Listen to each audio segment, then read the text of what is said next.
Metafísica 4 en 1 por Connie Méndez. Voz, Hermano Lobo.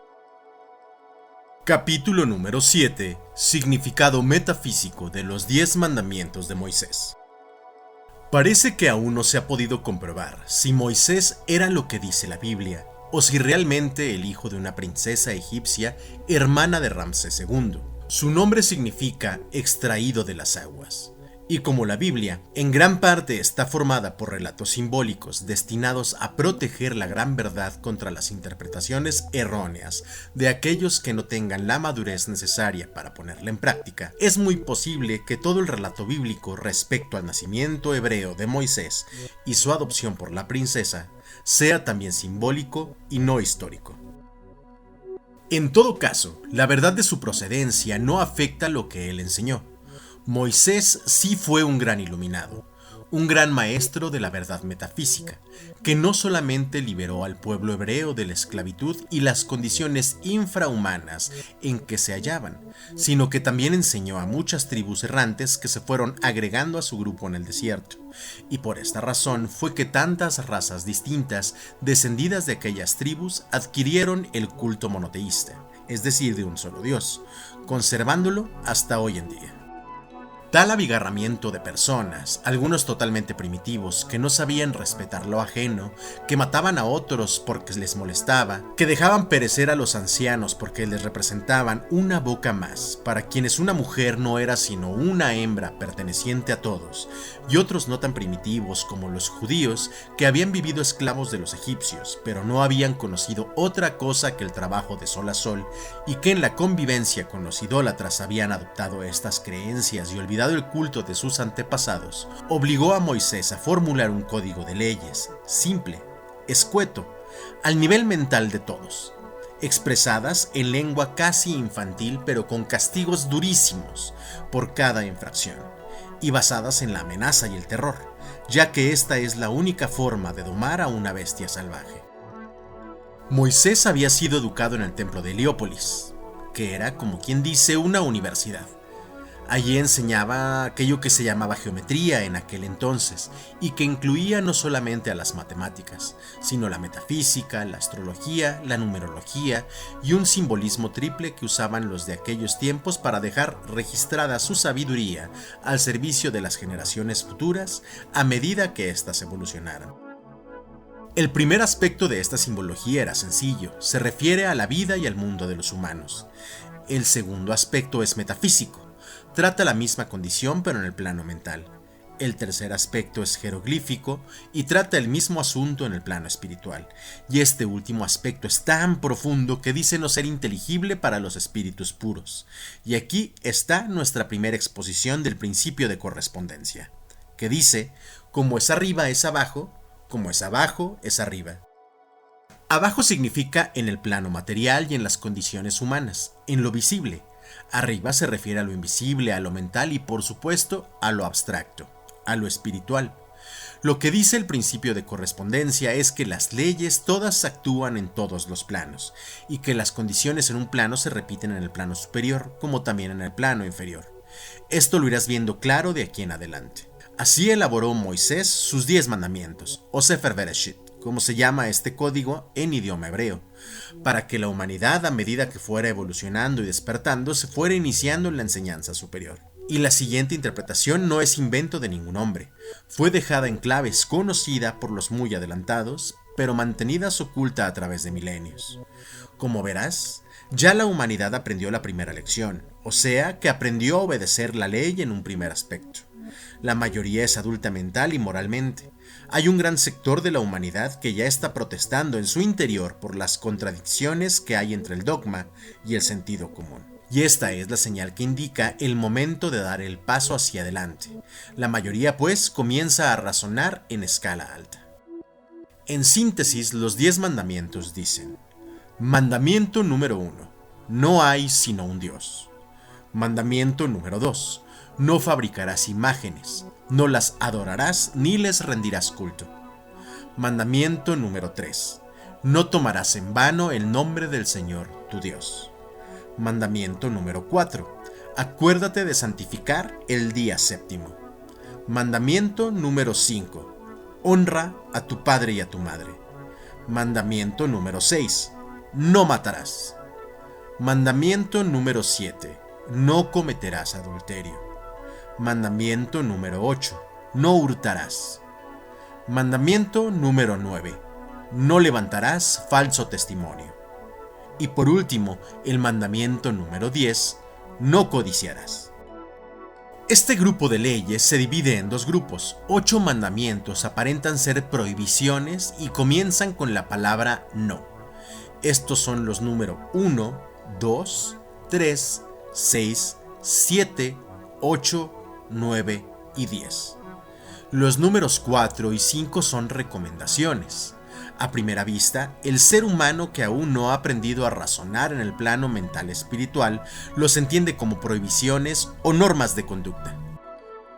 Esto era necesario para que la gran mayoría de la humanidad recibiera la noticia y luego se acostumbrara a no matar, no robar, no mentir, no codiciar, a pensar en el prójimo y a la idea de un solo Dios. En tiempos de Moisés, la población del mundo se hallaba reducida a un número y a un sector de la tierra relativamente muy pequeños. Sin embargo, en esa área y ese número pequeños, la gran mayoría eran totalmente ignorantes, y el resto menos ignorante solo contaba con algunos realmente adelantados o educados. A la gran masa humana de hoy le ha costado tremendos golpes y porrazos individuales y colectivos aprender a comportarse habitualmente de acuerdo con las reglas de ética sentadas por Moisés. Y aún visto por encima, diríamos que no es así. Diríamos que la humanidad sigue matando, robando y mintiendo como si tal cosa, pero esto no es verdad. No es verdad con respecto a la gran mayoría. La gran mayoría desea la libertad de adorar al Dios único como a ella mejor le plazca. La gran mayoría ya no roba ni mata. La gran mayoría ama y cuida a sus ancianos. Y finalmente, la tierra entera conoce y cumple la recomendación de descansar un día por semana, generalmente el domingo. Es la minoría la que rompe las leyes terrenas, es una minoría muy reducida la que vive en las cárceles, es la minoría la que desconoce a Dios. Y finalmente, si aún existen humanos que ignoran que hay una cosa llamada la ley para castigar al que se comporta mal, esos son la gran excepción que comprueba el adelanto de la mayoría. Ha llegado, pues, el momento merecido ya por la gran mayoría humana de dar el próximo paso hacia adelante. O sea, de recibir y comprender el segundo aspecto de la trilogía simbólica ya mencionada, el que trata del plano mental. Porque el tercer aspecto, el jeroglífico, no lo comprenderemos hasta que seamos limpios de todo error, cuando se nos pueda catalogar de espíritus puros, o sea, cuando hayamos aprendido a amarnos los unos a los otros. Y vamos al grano. Los 3 primeros mandamientos exponen el principio de mentalismo ya tratado, de manera que no los vamos a desentrañar sino al final, después de exponer lo que encierran los mandamientos números 6, 8, 9 y 10, o sea, no matarás, no hurtarás, no levantarás falso testimonio y no codiciarás. Para empezar a poner en claro, el vocablo no tiene la misma intención de aquellos afiches que nos colocan en puntos determinados de las ciudades y que dicen no tirar basura, no pise el césped. Estos son actos que la ciudadanía puede cometer pero no debe, y así se lo ordena la autoridad. El no de los mandamientos significa no puedes por más que lo intentes, que es inútil y absurdo que sigas creyendo que lo puedes hacer, porque no lo lograrás. Mi maestro decía que el no del Pentateuco equivale, en el idioma de hoy, a que alguien dijera no atravesarás a nado el océano Atlántico. ¿Por qué? Porque tú ya sabes que no lo puedes intentar siquiera, no posees la fuerza. El cuerpo material no tiene voluntad propia, no puede oponerse ni mandar. La vida está en el espíritu, en el alma, en el yo superior. Al abandonar el cuerpo de carne y hueso, solo queda la masa inerte, sin la vida. De manera que podrías encajar un puñal en el cuerpo de tal fulano, podrías echar cianuro en el café de sutano, podrían sus cuerpos dejar de existir en el plano terreno, pero ellos continuarían llenos de vida y conscientes en el plano que les sigue. Y lo único que habrías logrado es hacer que la ley del ritmo, al devolverse, te golpee a ti. Morirás por mano de otro o por accidente. Los conocidos dichos ojo por ojo, diente por diente de la Biblia y el popular "el que a hierro mata, a hierro muere", no son mitos, solo que no es Dios quien castiga, sino sus leyes. Su principio rige en todos los universos y en todos los planos, tanto para retribuir el bien como para cobrar el mal. No en vano se dice que el orden es la primera ley del cielo, y Jesús dijo: "Hasta los cabellos de tu cabeza están contados". Ahora verás mejor lo dicho referente a que ningún mal te puede venir de afuera hacia ti. Nadie puede hacerte un daño si en tu récord no aparece que tú hayas hecho un daño similar. Nadie puede matar tu reputación, ni tu negocio, ni tu felicidad, ni tu hogar, ni ninguna otra pertenencia tuya, ni tú puedes matar nada de eso en otro, ni existen accidentes ni casualidades. Las grandes leyes te protegen. Ya la gran mayoría se siente incapaz de asesinar al prójimo. Ya es mucho. Pero ahora viene el segundo aspecto del mandamiento a decirnos que es inútil intentar dañar a otro o a sus pertenencias por medio de la calumnia, el chisme, la mentira o el truco, y que lo único que se logra con esto es que la ley devuelva idéntico mal a quien lo intenta. El boomerang regresa inevitablemente hacia el punto en el que fue lanzado. Y ahora, con respecto a darle muerte a un insecto o un animal, el sentido común es la forma que se expresa la sabiduría divina a través del hombre. Apréndete esta máxima de memoria. Repítela y recuerda cada vez que te enfrentes a una circunstancia dudosa. Detente ahora y repite hasta que se te grabe. El sentido común es la forma en que se expresa la sabiduría divina a través del hombre. Somos los hermanos mayores de toda manifestación de vida inferior a la nuestra. La vida es toda una sola expresándose a través de todo lo que ella puede animar. Los insectos, las aves y los animales son seres humanos en potencia. Están en etapas muy tempranas de su evolución y algún día, después de muchos milenios, adquiriendo sustancia y materia, experiencias y prácticas, elevándose de forma en forma, de reino en reino, llegarán a condensar todo esto en la forma exterior de un ser humano. Casi nunca se retrocede, es decir, que se puede estacionar y retardar, desviar y optar por un camino distinto, pero el ejemplo de no retroceder jamás lo da nuestra Tierra. Ella jamás vuelve sobre sus pasos.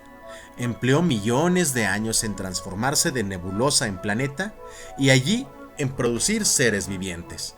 El día jamás se devuelve de las 7 de la noche a las 12 del día del mismo día. El hombre no puede destruir su esencia para renacer en un animal.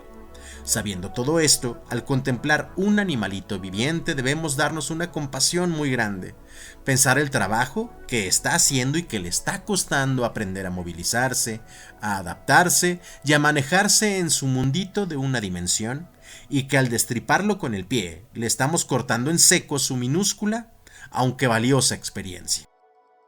Esto lo aprenderás mejor en el principio de vibración, y es un pero muy grande. La sabiduría divina a través del sentido común nos convierte en jueces aun siendo los hermanos mayores. Vamos a decir que un día en nuestra casa limpia, ordenada y aseada aparece una cucaracha o una chiripita. Estoy cansada de verte dar el salto con el zapato en la mano y ¡crack! Pereció la pobre. Y ahora me dirás, ¿pero cómo? ¿Voy a dejar que se cunda en mi casa de estos animales? No, en lo absoluto. No puedes, ni debes permitir que permanezca ni un segundo más bajo tu techo. Tú, en tu carácter de hermano o hermana mayor, tienes el deber de vigilar, de enseñar, de corregir y de frenar a tus hermanos menores. No puedes permitirles que aumenten indebidamente ni que se introduzcan en donde no pertenecen. Tampoco debes permitir que otro, ni siquiera un animalito irracional, abuse de ti. Si lo permites, haces mal. Pero para eso tienes tú la mente que esos seres no tienen aún. Y por eso dijo Moisés en el Génesis capítulo 1 versículo 26, hagamos al hombre a nuestra imagen, conforme a nuestra semejanza, que señoree en los peces del mar, en las aves de los cielos, en las bestias, en toda la tierra, y en todo animal que se arrastra sobre la tierra. Y creó Dios así al hombre a su imagen. A imagen de Dios lo creó. Fíjate que esto último lo dice 3 veces. Cuando la Biblia repite 3 veces significa que la frase tiene idéntico significado en los 3 planos. En otras palabras, que no ha de buscarse la interpretación metafísica o jeroglífica, que expresa una verdad eterna y fundamental. Los animales o seres irracionales no tienen un espíritu, digamos individual. Tienen lo que llamamos espíritu de grupo, o sea, que el gran conjunto de cada especie forma un espíritu. Tal vez no sea sino una partícula de un espíritu. Eso no lo puedo conocer, no he llegado a esas alturas. Lo cierto es que ellos, los seres irracionales, actúan en grupo y por líneas ya determinadas de cierta acción. Por ejemplo, las abejas. Un tipo de abejas obedece al instinto de construir panales de cera, otro instinto de atender a la reina, y así sucesivamente. Son acciones automáticas. Ellas individualmente no piensan. Piensa por ella el gran conjunto que firma una mente, y las guía por medio del instinto, por así decirlo. Empleando la ley de correspondencia vemos cómo corresponde esta actuación mecánica de las abejas a una situación similar en el reino humano. En la construcción de un edificio, por ejemplo, hay muchachos cargadores de agua, hay albañiles que pegan ladrillos, hay carpinteros que hacen puertas, hay obreros especializados en molduras, pinturas, adornos, y todos trabajan casi mecánicamente, cada uno en su línea determinada, todos cumpliendo algo que está en la mente del arquitecto. En el hombre, ¿qué corresponde? Los pies hacen el trabajo automático de caminar, las manos de maniobrar, los ojos de mirar, los oídos de escuchar, etc. Y todo obedece al impulso que envía la mente a través de líneas que llamamos nervios en el hombre. Sabiendo esto, cuando tú encuentras un insecto fuera de lugar, frena tu primer impulso de aniquilarlo. El espíritu de su grupo está a tu misma altura. Forma parte de la mente universal. Lo contactas al dirigir tu mente hacia él simplemente y dile: aquí hay una célula tuya que se encuentra fuera de su ambiente, no es armoniosa a mi ambiente. Dios es armonía perfecta. Llévatela. Sentirás una gran emoción al ver que el insecto se detiene inmóvil, como recibiendo una onda, y al minuto corre a desaparecerse. No lo volverás a ver.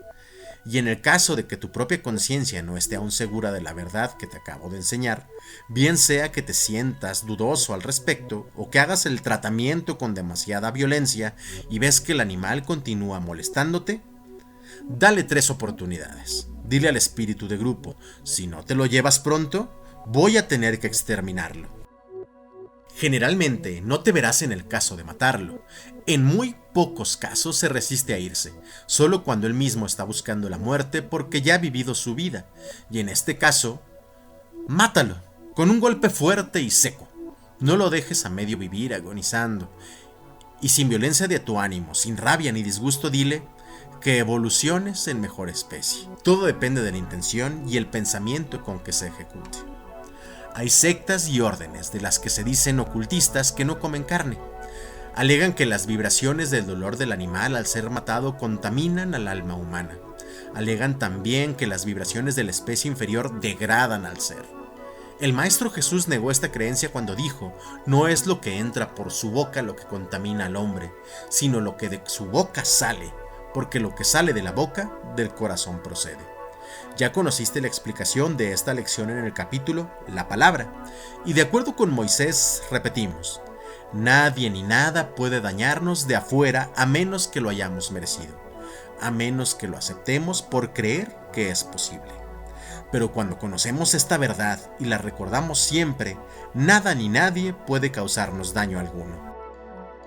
El gusto por comer carne o la necesidad de la carne como alimento solo significa que el individuo aún conserva una cantidad de su naturaleza animal carnívoro, se entiende.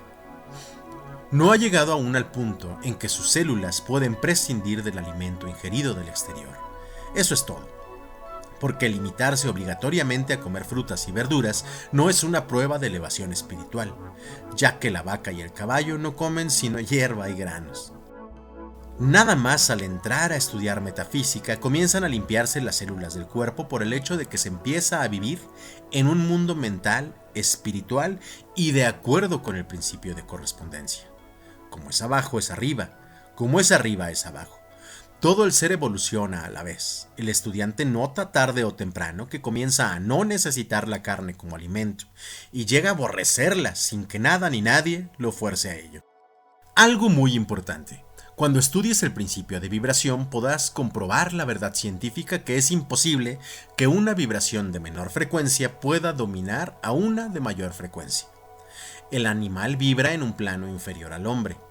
¿Cómo podrá jamás afectar a este? Únicamente bajo una condición: que el hombre esté ignorante del principio de vibración y crea posible, al ser afectado por las vibraciones del animal, creyéndolo lo está aceptando, y por lo tanto sometiéndose a una ley inferior a él. Por esta misma razón es que no puede matar. La vida es positiva, la muerte es negativa. O sea que es la negación de la vida es indestructible. No puedes matar por más que lo intentes.